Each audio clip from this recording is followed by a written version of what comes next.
guys that did that whole transcendental meditation stuff, that turned out to be a flop because back then, because they wound up sleeping with each other and manipulating, and once you get power, they abused it.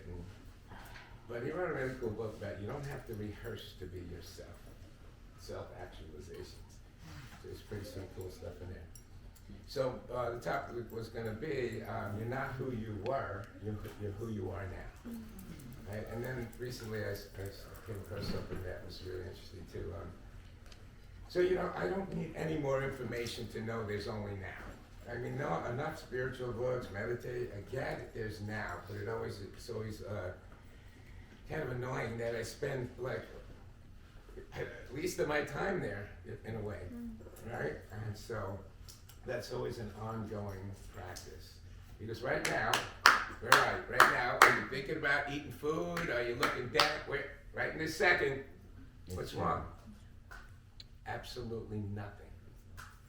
So when I realized that, so isn't it great? Yesterday's history, tomorrow's mystery, today's a gift, that's why it's a present, right? And it's so beautiful. But what is that actually like, right? So if you're not here right now, where you drift in, what I'm gonna do later, when we're gonna eat, what's happening, so you don't have a now, you have no present, right? And then when the now goes by, which is kind of not possible, which is, you will have no past. So if you're gonna be loaded with anxiety and depression, because where are you? If you're not here now, you have no present.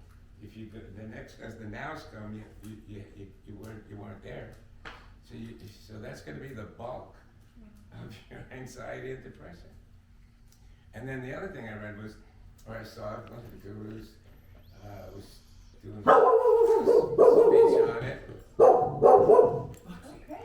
And he said the past is no longer here, right? It doesn't exist.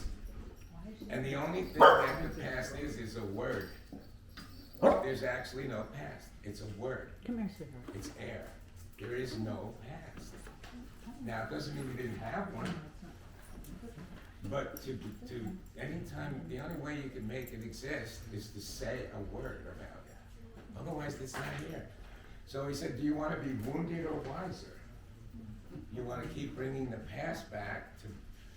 Because I discovered stuff along the way. I gotta tell you though, I don't know if I'm glad or embarrassed. I must have read hundreds, I swear. I have boxes of self-help books, and 12 steps, and doctorate classes.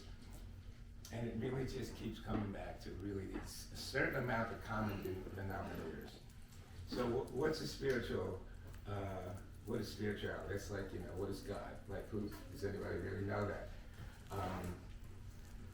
So there's what I consider spiritual laws, from what I've read and experienced, is something that will work no matter what. That's the way it goes.